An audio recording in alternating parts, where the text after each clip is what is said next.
كيف كانت انطباعاتك جون عندما زرت المملكة العربية السعودية لأول مرة؟ كانت صدمة بالنسبة لي. كانت السعودية آنذاك بلدا شديد التخلف.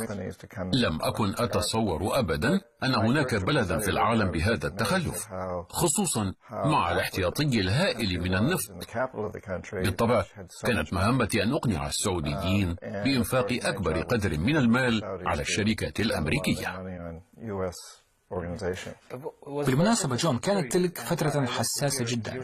يعني جيت إلى السعودية بعد أن استخدم الملك فيصل سلاح النفط كما سمي آنذاك في الحرب ضد إسرائيل. هل ظهورك في السعودية كان له علاقة بشكل أو بآخر بهذا الموضوع؟ نعم، كانت هناك صلة مباشرة بالحظر. كنا جميعا ندرك أن الطريقة الوحيدة التي يمكن أن تخلصنا من هذا الحظر هي أن نسيطر على الأوبك سيطرة كاملة، وكان ذلك يتطلب منا أن نعمل من خلال أسرة آل سعود، العائلة الحاكمة في السعودية. كان ينبغي رشوتهم كما تقول. نعم، كنا نعرف من قبل أن الأسرة الملكة قد تفشى فيها الفساد، ومن الممكن استمالتهم إلى ذلك. لهذا الغرض أرسلت إلى السعودية. يعني أمريكا كانت تملي على السعودية شروط التعاقد بشكل كامل. نعم، كنا نريد فرض شروطنا، لذلك اقترحنا التالي: على السعوديين ألا يسمحوا أبدا بتكرار الحظر النفطي، وفي المقابل نتعهد نحن بحماية الأسرة المالكة ونبذل كل ما في وسعنا لكي تبقى في الحكم أطول فترة ممكنة، في حال حافظ ملوك السعودية على التعهد المتفق عليه فيما بيننا. وقد وفينا بالعهد، وتدخلنا عندما اجتاح صدام حسين الكويت وراح يهدد العائلات الملكة في دول الخليج. كان ذلك جزء من الصفقة. صحيح تماما. تقول في كتابك: في حال هددت دول مثل إيران أو العراق أو إندونيسيا أو فنزويلا باستخدام الحظر النفطي، فإن السعودية حسب الاتفاق ستسدد بثرواتها النفطية الهائلة أي نقص في الإمدادات النفطية للولايات المتحدة. هل يعني ذلك أن السعودية أصبحت بمثابة طوق نجاة ربما للاقتصاد الأمريكي؟ هذا صحيح، وكانت الدول الأخرى الأعضاء في الأوبك تعرف هذا، لذلك لم تحاول حتى فرض أي حظر بعد ذلك، لعلمها بموقف السعودية وإدراكها أنه لا جدوى في الأمر إطلاقا. أبرمت هذه الصفقة بعد مقتل الملك فيصل؟ أعتقد ذلك. بالمناسبة هناك من يربط بين استخدام الملك فيصل لسلاح النفط وبين مقتله، فالملك السعودي الوحيد الذي قتل هو بالذات الذي استخدم النفط كسلاح في الصراع العربي الإسرائيلي، كما أن الشخص الذي قتله جاء من أمريكا قبل أيام قليلة من ارتكابه الجريمة. يعني هناك من يجد توافقا غريبا في مجرى الأحداث، وثمة الكثير من الجوانب الغامضة في هذا الحادث، كما في حادث ربما اغتيال الرئيس كندي. يعني ما هو رأيك في هذا الموضوع؟ ليست لدي معلومات حول مقتل الملك فيصل، لكني على يقين انطلاقا من تجربتي الخاصة أنه كغيره من زعماء الدول الغنية بالنفط كان أمام خيارين: إما اللعب حسب القواعد التي تريدها الولايات المتحدة، هو إما الزوال بطريقة أو بأخرى. أنا لا أظن أنه كان يمكن عزل الملك فيصل عن طريق نشر شائعات حول مغامراته العاطفية، وربما لهذا وقع الاختيار على الاغتيال كوسيلة للتخلص منه. كان التعامل مع السعوديين صعبا جدا أساسا. أنا مثلا كلفتني الصفقة مع آل سعود الكثير من الجهد، والمسألة أن الصفقة كان ينبغي أن يوافق عليها جميع أمراء عائلة آل سعود. كان ينبغي إقناع كل واحد منهم على حدة، وكنت أنا مسؤولا عن أحدهم. كان علي أن أقنعه بضرورة إبرام الصفقة، واضطررت للقبول ببعض شروطه. كان من شروط أن أجد له امرأة في كل مرة يزور فيها أمريكا لمقابلتي أو خلال زياراته الشخصية، وحدد مواصفاتها بأن تكون شقراء بارعة الجمال، ويجب أن تكون أمريكية من أسرة محترمة وليس من النساء المأجورات. وكنت مضطرا أن أعثر له على امرأة كهذه، لأنه رفض الموافقة على اعتماد الصفقة حتى نحقق له نزوته. كان واحدا من صناع القرار؟ كان من العائلة المالكة، وحسب القواعد المتبعة كان ينبغي الحصول على موافقته بصفته أحد الأمراء. هل بإمكانك أن تكشف لنا من هو هذا؟ لا، كتبت عنه في كتابي لكني لم أذكر اسمه الحقيقي. يعني ما زال في السلطة حتى الآن؟ لا أعلم صراحة. وهذا ما طلبه فقط؟ فتاة شقراء من عائلة كريمة؟ كان هذا شرطه الأساسي.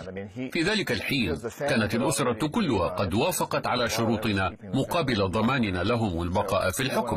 أما هذا الأمير فاشترط شرطا خاصا به كمكافأة شخصية صغيرة. لكنك تقول في كتابك أن الأمراء السعوديين كانوا يلجؤون غالبا إلى بعض الأشخاص من أصول لبنانية لهذا الغرض، وكان بيسعي هؤلاء تقديم أي خدمة من هذا النوع لهم. نعم. لماذا إذا طلب هذا الأمير منك بالذات هذا الطلب؟ ربما كان ذلك بمثابة اختبار لضمان تنفيذ الشروط. لست متأكدا من بواعثه وراء ذلك. الذي أعرفه أنه سبب لي حرجا كبيرا. لقد فاجأني بهذا الطلب، فأنا لست قوادا، خصوصا وأنه طلب امرأة متزوجة من أسرة كريمة. مع ذلك اضطررت إلى القيام بهذا الدور، وعثرت على هذه المرأة. كانت زوجة لطيار مدني، كانت تعرف أن لزوجها علاقات غرامية بنساء أخريات، وكان ذلك يؤلمها كثيرا. كانت تعيش في منطقة بيكون هيل بمدينة بوسطن، حياة وادعة ورغدة، لكن لم تكن تملك دخلا خاصا، إذ كانت كل الأموال تحت سيطرة زوجها. وهكذا فقد كانت لها مصلحة في أن يكون لها دخلها الخاص وأن تنتقم من زوجها.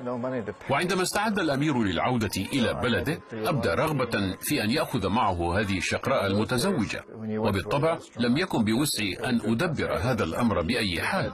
عندئذ استعنت بتلك القنوات التي أشرت إليها، أي إلى بعض معارفي من اللبنانيين. الآن لم أعد أذكر كل التفاصيل، لكننا رتبنا شيئا لهذا الأمير. ومع ذلك فإنني أعتقد أنه كان يختبرني ليعرف كيف سيكون تصرفي. كان في وسعه أن يفعل ذلك. كان يعلم أننا بحاجة ماسة إليه. هل وافق الأمير على الصفقة في نهاية المطاف؟ كان التعامل مع ذلك البلد صعبا للغاية. كانوا مثلا يسمونني في السعودية الكلب الكافر.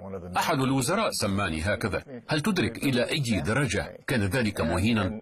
كنت منهمكا في كل تلك المباحثات المهينة، ومع ذلك كان علي في جميع الأحوال تسوية الأمور معهم.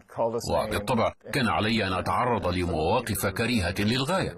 كانوا يطلقون علينا نحن الأمريكيين شتى التسميات المسيئة، وبعض الناس الذين كنا على علاقة مباشرة بهم كانوا سيئي الطباع وكريهي الأخلاق، وكانوا يسألوننا في استعلاء: ولماذا ينبغي أن نتعامل معكم؟ مع ذلك كانوا يوافقون في نهاية المطاف على العمل معنا بهذا الشكل أو ذاك، ربما لأن الصفقات كانت مربحة لهم إلى حد كبير.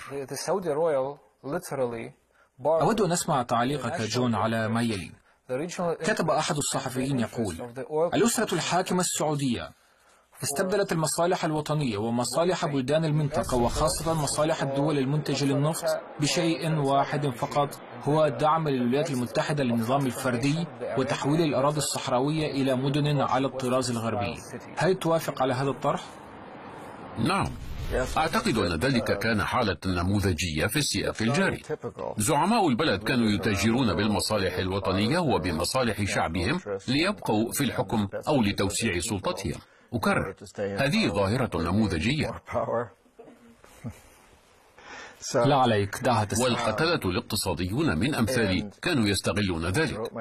كنا نعرف أن للزعماء ثغرات، وهم مهتمون بعقد صفقات جديدة بتعاون يعود عليهم بالفائدة، وهم بحاجة إلى حماية. في كل حالة من واقع عملنا كانت لدينا في ترسانة وسائلنا العصا والجزرة. في حالة السعودية تحديدا كانت الجزرة هي الوعد بالإبقاء على الأسرة المالكة في الحكم مقابل بيع النفط للأمريكان بأسعار بخسة. كانت الجزرة أيضا هي تطوير العربية السعودية وضمان بقاء العائلة في الحكم. صحيح أن التطوير كان يعني التحديث على الطراز الغربي، وهذا قد يجر مشاكل كثيرة على المملكة وسائر دول الخليج. كان السعوديون يدركون ذلك، لهذا كنا بحاجة إلى العصا حتى لا يعدل أحد عن موقفه ولا ينسى مصير مصدق المؤسف. نعم، ربما لم تكن هناك حاجة أساسا للتذكير بالماضي البعيد، بل كان يمكن التذكير بما حدث للملك فيصل عندما ظهر فجأة ابن أخ مجنون وأطلق عليه النار. صحيح. دون سبب مقنع. صحيح.